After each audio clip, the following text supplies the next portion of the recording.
pissed off this morning. This bill is part of a larger reconciliation package that is completely false in its premise. The GOP is trying to pass a massive tax break to billionaires by re-upping 2017 tax breaks that went to billionaires, millionaires, and corporations. Except for this time, it will cost the American people $7 trillion. And to try to claim that they're going to be fiscally responsible, they're attempting to find a few $1 trillion in savings here and there. And the way in which they're going to try to find that $1.5 to $2 trillion savings is by cutting Medicaid.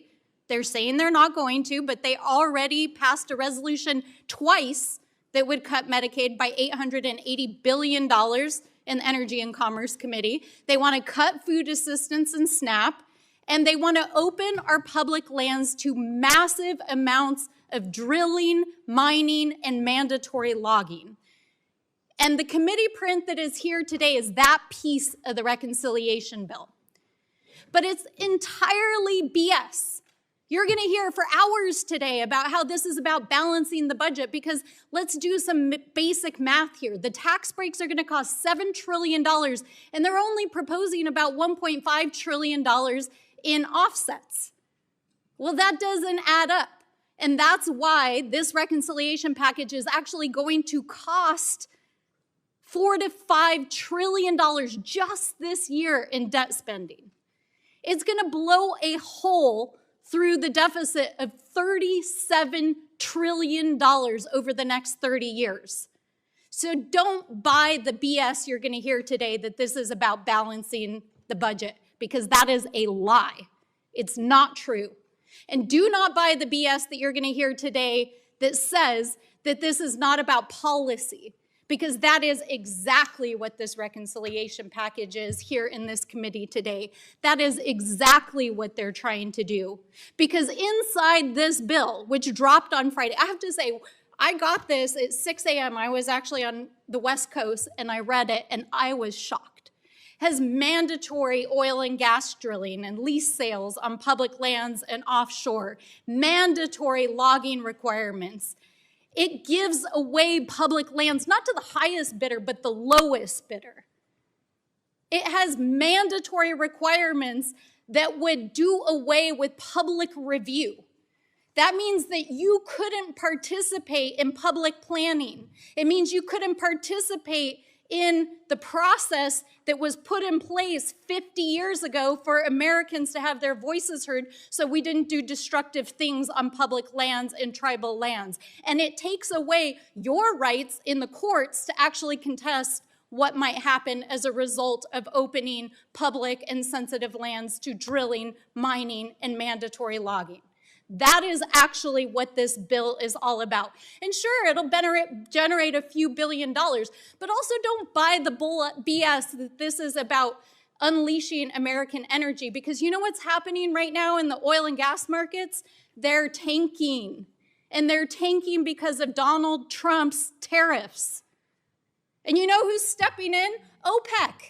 Because what's happening right now is that our economy is in total chaos. And because of that, oil prices are going down, demand is going down, and so they're actually shutting down rigs right now in the United States. So the claim that by having mandatory lease sales is going to unleash American energy in the United States is just BS. It's not going to save you money. It's not going to unleash American energy. This bill is going to gut protections for public lands. It is opposed by tribes across the country because it would take away judicial rights. It would take away rights to review what is happening on sensitive public lands. And it is based on a completely false premise that will undermine the protection of our economy, the American people, our communities, and the environment. And that is why we are prepared to sit here all day and fight this bill, because it is complete BS. I rise today to give an ode, perhaps a eulogy, to the downfall of DOGE, and to the people's movement that brought its demise. As we say goodbye to the departing, we take solace in knowing that our democracy endures in our people and our communities.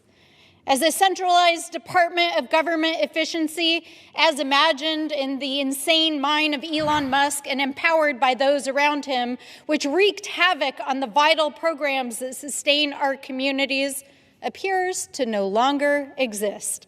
In fact, the director of OPM said just a couple of weeks ago it doesn't exist. Even Musk himself downplayed its involvement this weekend, calling it merely a very interesting side quest. While the administration claims DOGE is now integrated into the agencies themselves, its existence as a formal priority appears to finally be dead. Even in Congress, the future of the DOGE subcommittee, created by once eager and enthusiastic GOP allies on the Oversight Subcommittee, is uncertain. The explosive breakup of Musk and Trump just a few months ago, and now the sudden pending retirement of the subcommittee chairwoman over the Epstein files and GOP threats and lies, leave the DOGE congressional arm uncertain and rudderless, but perhaps with the opportunity to be repurposed. Services for the departed will not be held in lieu of flowers. Please, America, continue to organize and fight for our democracy. As we reflect on DOGE's short but destructive life, we remember how it laid waste to vital programs despite its lofty promises of cost-cutting and efficiency. Unfettered by the rule of law and driven by unchecked hubris, DOGE unleashed chaos, illegally dismantled agencies, conducted mass firings, canceled contracts, and mined your sensitive data of millions of American people. And the speed with which DOGE brought destruction to life-saving agencies was matched only by the ferocity of the public outcry. Americans refused to sit idly by while children went hungry, while services for veterans, families, and elders were slashed without cause. In fact, in unison, people across the political spectrum stood up to say, hands off our data, hands off Social Security, and hands off the vital programs that keep our families alive in this country. And they showed Elon Musk the door. Millions marched, attended town halls, wrote letters, made calls, and demanded that Congress stop DOGE's disastrous work. And when the hypocrisy of this so-called efficiency agency was exposed in the president's big, ugly bill, even Trump and Musk split up, and ultimately the chairwoman herself announced her departure from this body in the wake of broken promises and threats by the administration. The administration, while claiming to pursue savings, was cutting services for the most vulnerable, not to reduce the debt, but ultimately, as has been shown, to fund tax breaks and giveaways to billionaires and those with the most. Even in its final moments, DOGE found comfort in self-dealing and everyday grift. As it dismantled agencies and fired workers, it seized opportunities to privatize public assets and laid the groundwork for billions in private contracts and self-dealing for the ages. But despite the Trump administration's claims that DOGE is still alive, and even its own X page dismissing the news as fake, we all know the truth. DOGE, as the grifting scam it was imagined, is dead, and its demise is a victory for the American people. Not only is its formal office gone, but its downfall demonstrated the strength of our unity. Americans rejected DOGE because they recognize a dirty deal when they see one. Now, let us be clear. We want to address the national debt, root out waste, fraud, and abuse, and build a government and programs that can serve everyone. But when the fraudsters themselves claim to have the fix, the American people see right through it. So yet, DOGE's end does not mark the end of its work.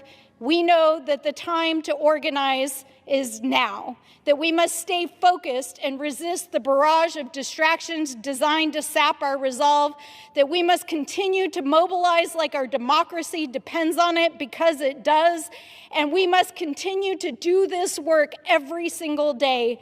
This is not a time for despair, it is a time for action, because the American people are strong, we are resilient, and we are ready for the fight ahead. I yield back. So, Mr. Chairman, I was wondering if I could just ask you a couple of questions about this bill, since this is your bill. So, I'm trying to understand the purpose of this bill, and I know as you presented the bill, you said that this is really to empower the Trump administration, which you believe is using its authority to try to reform the government. But I see under pages 2 and 3 of your bill that it includes the discretion of the executive branch to eliminate the operations to be determined unnecessary for the execution of constitutional duties.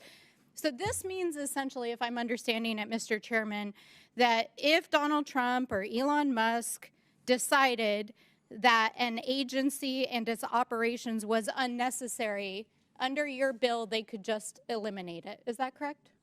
Yes, it requires a vote of Congress. Yeah, it requires Congress to vote on it. Mr. Chairman, as I read it, your bill is giving the congressional authority to the executive to do it without Congress. No, that's not true. Can you You're misinterpreting the bill. Can you please point us to the language in the bill that retains Congress's authority? It requires a privileged resolution in Congress. Can you please point us to the page and the line number that requires congressional consent for reorganization of the federal government?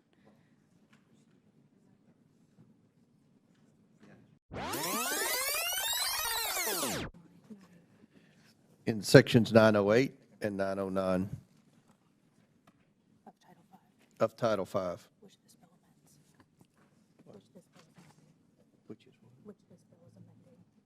I'm sorry, Mr. Chairman, section 908 says striking December 31st, 1985. Can you please refer to the language that retains Congress's authority under the United States Constitution to rein in the executive to stop it from eliminating unnecessary duties, reducing federal employees, amending rules and regulations, and eliminating executive departments, agencies, independent establishments, offices, or officers of the executive branch?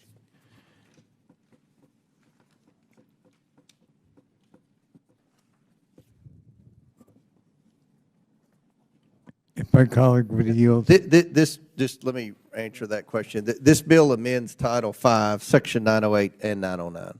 Which retains congressional rule. Again, Mr. Chairman, can you please point us to the place in your bill where it retains Congress's constitutional authority to rein in the executive branch? You're intentionally misrepresenting the bill. Mr. Chairman, I'm reading the bill, and No. I'm asking you as the read the bill. sponsor to point to us where your bill, which you are trying to pass through this committee today, retains the authority of Congress. It changes the date to 2026. It amends the date. Mr. Chairman, I'm just going to read from your bill. I've got 40 seconds here. It allows The bill amends executive current branch- law. What you're Mr. looking Chairman, at, this what is you're my looking time. for already exists as law. Mr. Chairman, your bill, as introduced here, allows the executive to eliminate any executive department, agency, independent establishment, or corporation within the United States, an office or an officer, to essentially repeal, amend any regulation, and to eliminate anything that the executive branch determines to be unnecessary. And I strongly oppose this bill because this is a blank check to Donald Trump and Elon Musk to continue to dismantle the federal government.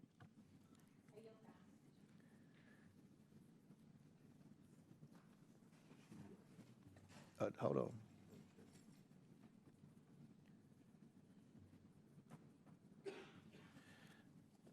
Just let me,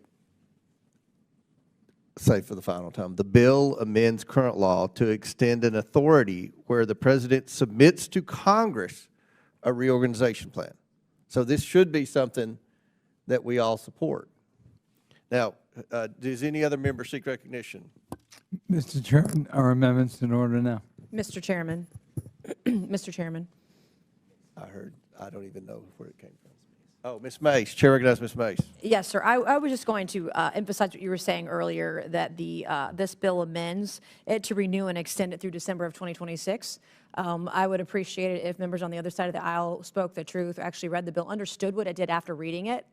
Maybe some reading comprehension perhaps might be needed. And also, you know, the offense that President Trump or Elon Musk get carte blanche authority. Well, it was Presidents Bill Clinton, George W. Bush, and Barack Obama have asked Congress to renew presidential reorganization authority. So this is actually bipartisan, but because the orange man is president, it can't be, right? Just because they don't like the president of the United States, it can't possibly be. But this has been a bipartisan effort in the past, in the normal times when people had common sense on both sides of the aisle. So appreciate your leadership and transparency, Mr. Chairman. Thank you. I yield back. Very good explanation. Any other members seek recognition? You ask, Ms. Stansbury?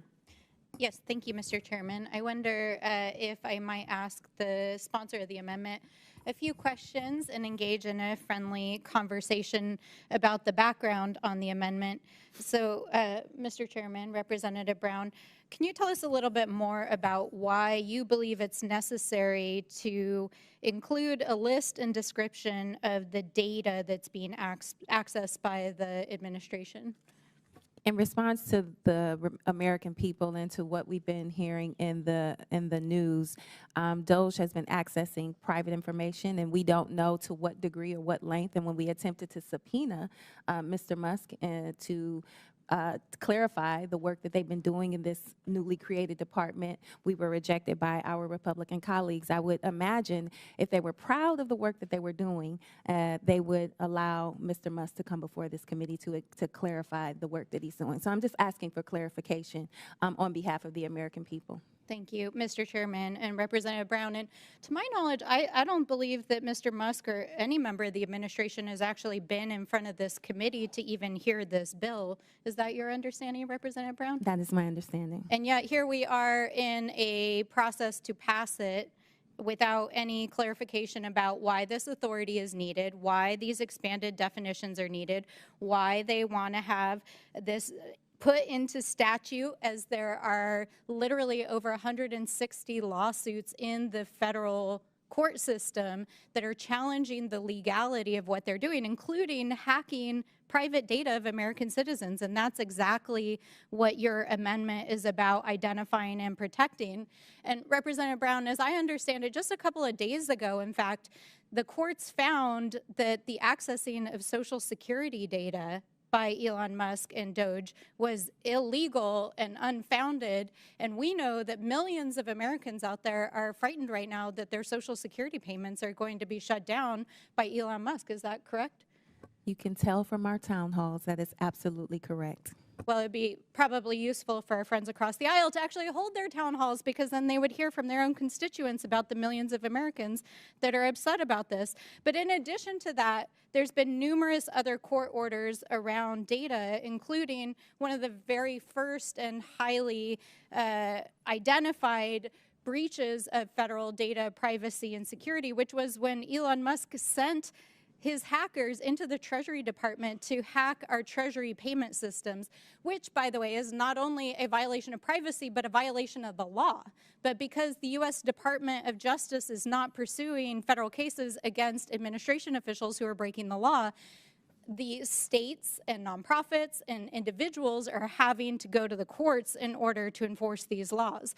So what I find very difficult to understand is how we can be sitting in this committee today hearing a bill that would actually expand the scope of what would be considered for government reorganization, including the wholesale, as Elon Musk likes to put it, deleting of agencies that they find unnecessary, that allows essentially a complete reworking of the federal government. And we still haven't even had the administration in front of this committee yet. They haven't even come here to answer what they're doing to the American people, and our colleagues aren't even listening to the people in their districts. So I strongly support your amendment. I think that the breaches to data, and especially data privacy, and whatever they are doing with this data is one of the most egregious and abusive things that this administration is doing. And I'm grateful that you brought this amendment to defend the American people's rights. And with that, I yield back. I have to say, once again, welcome to the latest episode of the GOP Oversight Committee, where my colleagues at the beginning of this hearing once again voted to block a good government motion to carry out our most basic constitutional duty. Mr. Chairman, why don't we want to debate Elon Musk coming in and talking to us about his work and how he's enriched himself for under $64 billion? Mr. Chairman. Mr. Chairman. Chair recognizes Dr. Fox. Thank you, Mr. Chairman. I move to table the motion. There's I a second. motion to table. Is there a Mr. second? Chairman, Second by point of Mr. order. Higgins. Point of order, Now, Mr. the Chairman. motion is not debatable, as many Point of order, Mr. are in Chairman. favor of tabling. Point of order, state your point. Mr. Chairman, I think it's outrageous that this committee will not even entertain a No, motion. you state your. Chairman, that's not a point of order. Somebody know, who's I- breaking I- the law agree. and Point of order. dismantling our federal agencies Chairman, and I agree. You're hiring demagoguery. federal Out of order. employees No, and we don't listen to hacking demagogues. data, Out of and order. you will not Out of order. even Out of order. entertain a motion The to motion bring is this adjourned. in This is front of the demagoguery. This is As oversight out of order. many committee. as are in favor of tabling, Yes, signify. let's have order in this country. Stansbury, you're out of order. You know you're out of order. You know the rules of this committee. There's been a motion Mr. and a Elon second to Musk is table. out of No. order and dismantling. He's out of order. God. I call the question. There's been a motion and second. Motion by Dr. Fox, second by Mr. Higgins to table. All those in favor of tabling signify by saying aye. Aye. All those opposed signify by saying no. No. In the opinion of the chair, the ayes have it and the motion Mr. is Chairman, tabled. I ask for a recorded A vote. recorded vote is ordered. We will set up for the clerk to call the roll. Mr. Chairman, speaking of efficiency of our time, since we're just sitting here, I would love to hear from someone why we don't want to have Mr. Musk come testify. before- Gentleman's not recognized. This is a committee hearing about eliminating wage fraud and abuse. You've pulled a parliamentary move, which you have the right to do. This wasn't expected. It wasn't in the agenda. We're trying to print everything and get it ready to have the roll call vote. Well, speaking of abuse, we have someone who Mr. is Chairman, he's shutting out of down order. federal You're out of programs order. You're out of order. benefiting billions Chairman, of he's dollars. out of order. This is themselves. just a Mr. Chairman. Demagoguery again. Can you control the other side? They're out of control. I'm trying. Hashtag irony. Ms. Brown votes no. Ms. Stansbury. I vote no to a motion that would table a subpoena for Elon Musk. More demagoguery. It's out of order to discuss what the motion is? Okay, guys. It's out of order. All right, order. All right, let's go. Keep- Ms. Stansbury votes no. Mr. Garcia. Mr. Garcia votes no. Mr. Frost. Mr. Frost votes no. Ms. Lee. Ms. Lee votes no. Mr. Kassar. No on the motion to table our motion to have Elon Musk at this committee. Mr. Kassar votes no. Ms. Crockett. No on giving the American people the transparency that they deserve by bringing this Demagoguery oligarch again. before More of us. this. Nope. Ms. Crockett votes no. They voted against a motion this morning, just a few moments ago, to bring Elon Musk in front of this committee to discuss what he is doing to supposedly right-size the government, as they are claiming in this hearing. And I have to say to my colleagues, with all due respect, why are you shielding Elon Musk from coming in front of this committee if that is what your intent is with this hearing and the work that you want to do? Why is the GOP in the White House shielding an unelected, unvetted, unqualified private citizen and billionaire who is literally dismantling our agencies while we sit here and is literally breaking the law?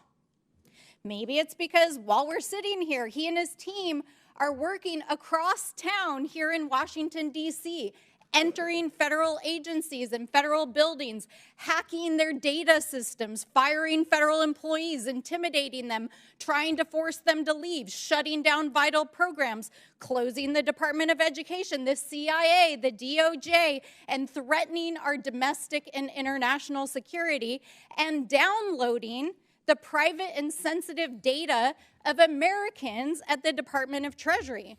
So what the hell is going on? How can you sit here and defend this? They are literally breaking the law, the Constitution, appropriations law, federal labor laws, and dozens of statutory laws that Congress has passed. And meanwhile, my friends across the aisle are sitting here today saying that we're hyperventilating, that we're just clutching our pearls. Are you serious? Are you that out of touch with the American people? I mean, I guess that's what happens when you elect billionaires and put billionaires in charge of the federal government. Just let them eat cake? Is that your message to the American people? Because last week, while you were at Trump's private resort in Florida and partying it up after the inauguration, telling the media that funding freezes wouldn't hurt real Americans, well, millions of real Americans were sent into total chaos, and our states had to go to the courts to shut down your federal funding freeze. While Trump was golfing, the Medicaid systems were shut down and locked out.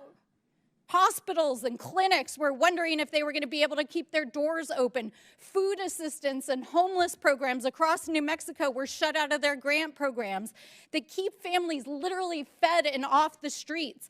Head Starts, preschools, and children's programs were wondering if they were going to be able to make payroll the next day or by the end of the week. And while Elon Musk and a group of teenage software engineers were hacking your personal data at the Treasury Department, shutting down DOJ, the CIA, USAID, and ending diversity initiatives in the military, saying that the United States military could not honor Dr. Martin Luther King. Our proud military personnel and veterans who put their lives on the line every day for this country were wondering if they were going to get their paychecks and veterans benefits. So, colleagues, we are not clutching our pearls or hyperventilating. We are defending the millions of Americans who are under attack, the federal employees, the mothers, the fathers, the grandfathers, being put out on leave, advocating for the people of color, the women, the members of our LGBTQ+, and yes, our trans community, who are under fire right now, under the guise of canceling DEI programs, under the guise of so-called undoing social engineering after years of progress in this country. We are defending the proud federal service members who defend our national security, who serve our communities, and keep our economy running. Because I want to tell you something, the American people are terrified, and if you are that out of touch with your people, then you should talk to your constituents. We had a town hall 2 days ago, and 12,000 New Mexicans got on our call because the people are terrified in this country, and that is why we are fighting back. That is why we are trying to bring Elon Musk to this committee, and that is why we are fighting against this agenda. And with that, I yield back. Gentlelady yields. The chair recognizes the gentleman from Texas, Mr. Cloud, for 5 minutes. Thank you, Chairman, and thank you, witnesses, for being here. And I apologize that you have to sit here and listen to the same sort of ideological rants that lost our friends across the aisle the election in a public survey just a couple months ago, where the hearts and minds of the American people spoke very loud and clearly for what they wanted. I want to start by saying welcome back to my friends across the aisle. It's really nice to have you back here in the People's House, especially after last week. Your leadership shut down the United States House of Representatives rather than accommodate new moms voting remotely with a newborn child. Stellar work, my friends. You have simultaneously managed to shut down the House and enrage millions of moms across America. Because the American people actually want a government that represents them. And that's why they're also outraged by the agenda that you've got in this rule and are putting on the House floor this week, including the SAVE Act, which would disenfranchise millions of Americans, including millions of married women, and you refused to take up an amendment that would protect them. So congratulations. How about the Rogue Ruling Act that is also being heard this week that would undermine the courts, and a couple of bills to roll back consumer protections to keep them from banks ripping them off? Is that your agenda? That's it? You're going to rip off American consumers, undermine their voting rights, undermine the judiciary, and insult moms? Cool. Yeah, this sounds like a great agenda. Oh, I forgot. You're also going to tank the economy while Donald Trump is playing golf, and you're going to try to pass a budget that literally will cost the American people $37 trillion over the next 30 years while gutting their Medicaid, their food, and housing assistance. Now, luckily, the American people are not falling for it, and millions of Americans are speaking out, are marching in the streets, and it is because of their actions that Elon Musk, thank you very much, is finally leaving the building. But make no mistake, this agenda will continue as we see here this week. So that is why it is vital that the American people continue to speak up, speak out, keep marching, keep showing up, and keep telling these folks that we reject their agenda and its harmful impacts to the American people, and we will not allow it to continue. Gentlelady's time has expired. Members are reminded to direct their remarks to the chair. I do have to say, Madam Chairwoman, I was looking forward to coming back here and having the opportunity to debate this bill, but over the last 5 hours since I've landed in Washington and listened to this debate, I just feel sad. I just feel sad. The people I represent are humble people. People who struggle to put food on the table, who struggle to put a roof over their head. Tens of thousands of federal workers who for the last how many ever weeks it's been, haven't known whether or not their jobs are going to be there at the end of the shutdown.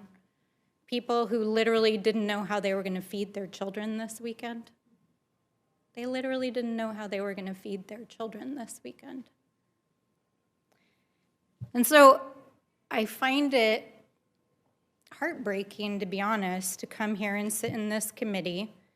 And literally, Madam Chair, I do appreciate that you are here doing your duty, but all other 8 members of the Republican Party who sit on this panel are not even in this room. And for the last 54 days, the House hasn't even been in session. It hasn't held votes, it hasn't heard bills, it hasn't sworn in the duly elected Congresswoman from Arizona. I heard a lot of expertise today about health insurance and how the Affordable Care Act is broken, but not a single one of the other 8 people on this panel, and I know you were here, Madam Chairwoman, because I have been back and forth across this country 13 times since the shutdown happened, and last time I was here, you gavelled me down on the House floor when I tried to introduce my bill, which is the exact amendment which I'm introducing tonight to save staff. She did that to me too, so don't feel too bad. So I know, Madam Chair. Madam, yes, so you get a pass. But I do have to say that, you know, for your other 200 plus colleagues, the real question that I wanted to come here and ask tonight is, where have you been? What have you been doing for the last 8 weeks? Is the literally hundreds of thousands of people in my district didn't know how they were going to pay their rent, pay their mortgages, buy gas, put food on the table, and feed their children? Where were you? Where were you? And you're not even in this room tonight to even answer that question. I literally find it disgusting. I mean, it is a privilege to serve in Congress. It is a privilege. I grew up in a low-income family. I grew up in a humble family like the people that I represent, and I don't take for granted that I have the opportunity to come here every week and represent my people and show up for my people. So I want to know from our colleagues who I can literally hear laughing in the other room, where were you? Where were you for the last 8 weeks while the House was shut down and people in this country were left without food on the table? While the president was playing golf, he was demolishing the East Wing, he was throwing parties at Mar-a-Lago, and giving American taxpayers to a dictator in Argentina to bail him out before his election? Where were you? But you're not even here to answer that question tonight. So I don't know what else to say except for that I will explain my amendment, which is to protect SNAP. Because while the president chose to not disperse food benefits to 42 million Americans, and I heard one of the gentlemen on the panel earlier say that he did everything he could. That is just a blatant lie, because he appealed a court who directed him to put that money into EBT accounts for 42 million Americans, and even asked the Supreme Court to intervene after a court ordered him to, because that is a lie. That is a lie.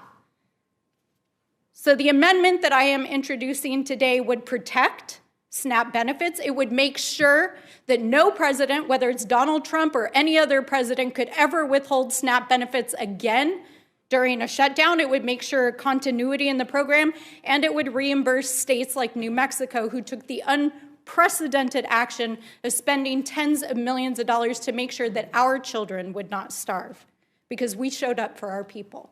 Unlike, I'm sorry to say, Madam Chairwoman, your colleagues who are not here tonight.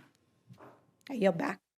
I rise today to oppose the cruel and morally bankrupt healthcare agenda moving through this chamber that would gut Medicaid, gut Medicare, collapse our healthcare systems, and cut food assistance to millions of children, seniors, and veterans across this country.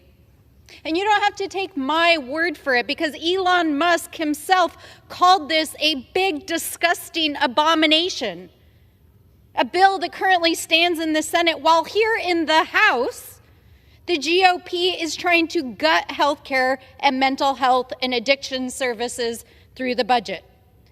These cuts will be devastating for New Mexico, where we already have a healthcare crisis, where 2/3 of New Mexicans are on Medicaid and Medicare, where even with the best healthcare insurance you can get, you still can't get in to see a specialist, and where thousands of our rural and tribal residents must travel hours just to get basic care. So let me be clear. People will die if these cuts go through. But what is the GOP doing here in this week?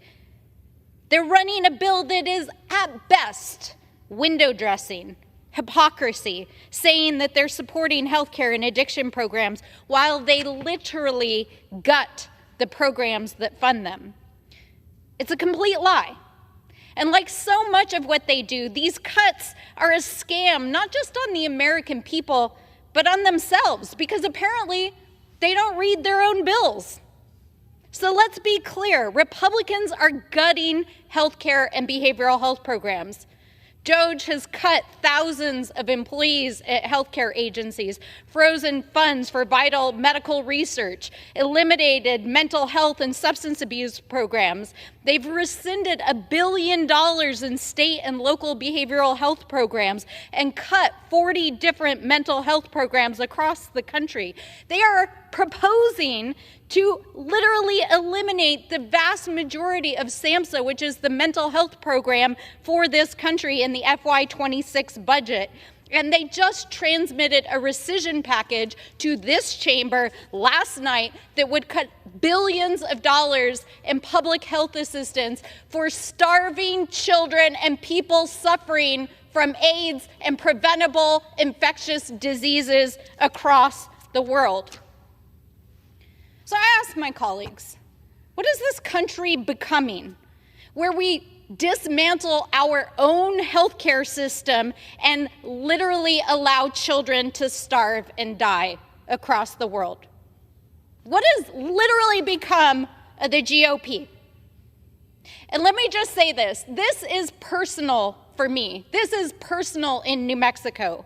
As somebody who grew up in a low-income family, as somebody who grew up relying on public health care and assistance program, as somebody who has lost friends and family from the fentanyl crisis, and as somebody who represents one of the strongest and most resilient set of communities in the country, but who struggle every single day. This is not leadership. This is a moral failure. It's why every single day I show up to this chamber with my full heart and my full fight for our communities. It's why this week I've reintroduced my bill to expand Indian Health Service. It's why I introduced legislation to stop fentanyl, to address the public health nursing crisis, to ensure that our rural communities can access telehealth and that they can actually stay in business with our rural clinics. It's why I've secured millions for New Mexico for mental health and addiction recovery. It's why I submitted funding this year for the FY26 budget to build a state-of-the-art trauma center in Valencia County and mental and behavioral health services in Sandoval. Why I've secured millions for transitional housing for veterans, a sobering center, behavioral health centers in Albuquerque, mobile school health centers in APS, and new fire and EMS stations in Moriarty, Sandia Pueblo, and Peralta in Valencia. This is what leadership looks like. And let me just say this. In New Mexico, we know, of course, that we are all going to die, but we do not allow people to die because of policy failure and moral corruption. So we are here to fight. We will fight this abomination of a bill. We will fight the draconian cuts in the budget. And we will fight this corrupt rescission package. And I will keep working every single day for New Mexicans because that is who we are. And I yield back. I hope that I never see that chart in this committee again that keeps getting recycled over and over again, claiming that the reason we have fires on our Forest Service lands is because we haven't been doing large timber harvest. As you can see from the chart behind me, when we stopped managing our forests, wildfires increased exponentially. During the previous administration, billions of dollars were spent running the Forest Service into the ground instead of getting people out into the field to do the work.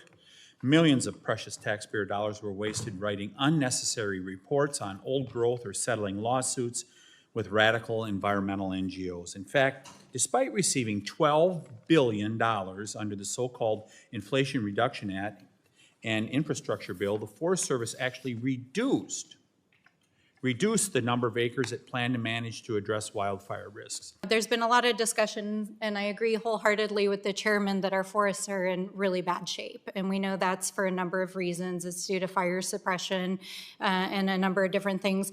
But in general, we know that most of the load of hazardous fuels in our forests are small diameter trees. Is that correct? Mr. Chairman, Ms. Stansbury, yes, a lot of that it's biomass, right? It's small diameter trees, it's brush. A lot of that is the fuels. Yes, ma'am. And since you worked in private forestry, you know that small diameter is really difficult to turn into timber products. In fact, you work for a company that was in the timber product industry. And in New Mexico, it's a big problem for us, right? Because we have a lot of mills that have gone out of business, but there's also not a lot of large timber trees left. And we need to deal with hazardous fuel loads to deal with a fire hazard, but it's really difficult to get these small diameter fuel loads to market to be beneficial timber products. Is that correct? Mr. Chairman, yes, that is correct. We actually just announced yesterday we have about $23 million in grants that we provided, the Forest Service did, to contractors to help remove some of that small material from the forest, because you're right, it's 30 to 35 bucks a ton to move it out in many cases, and it doesn't pay its way out of the woods in many instances.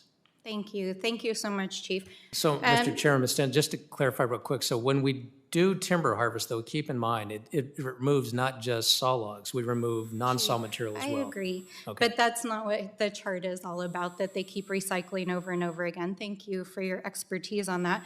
The second question I have for you is about support, since you were in private forestry, and I also understand from your bio that you worked in partnership with Montana and Idaho state foresters as well. Would you agree that our private and tribal and state forestry programs are really important collaborative programs to manage our forests? Mr. Chairman, Ms. Stansbury, yes, I would agree that those are important relationships and dialogue that we have with those folks on a regular basis. Can I ask you just honestly, did you help draft the budget for the Forest Service this year? Mr. Chairman, Ms. Stansbury, you know, the agency provides feedback into the budgetting process, so But yes, did I you did. personally put your fingerprint on this budget?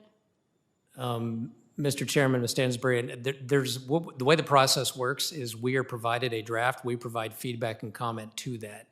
And short of objections to anything in the budget, we're on board with the budget. So I am supportive of the President's budget. I understand, and just so you're aware, I used to work at OMB, so I'm very aware about how the budget gets drafted, and I know you came in this spring and weren't there from the get-go, but as I understand your answer, and I know that as a political appointee you have to answer as you have to answer, but I take that to mean that you were handed a draft and you didn't put your thumbprint on this specific budget. And that's elucidating to me because literally this budget eliminates the state private and tribal forestry program. And so I can't comprehend how somebody who thinks these programs is important would zero out that program. And I'll just say in New Mexico, I know there's been a lot of argument and back and forth here in this committee this morning. The federal workforce in the Forest Service in New Mexico is understaffed, underpaid, underappreciated, and they're not able to do their jobs right now. I can tell listening to you that you're a leader who cares and that you care about this industry. And I hope that in your time in service here in the federal government, you'll help to rebuild the workforce that we need and support the folks in the field who we absolutely need to carry out all the missions of the Forest Service. So thank you for your time, and with that, I yield back.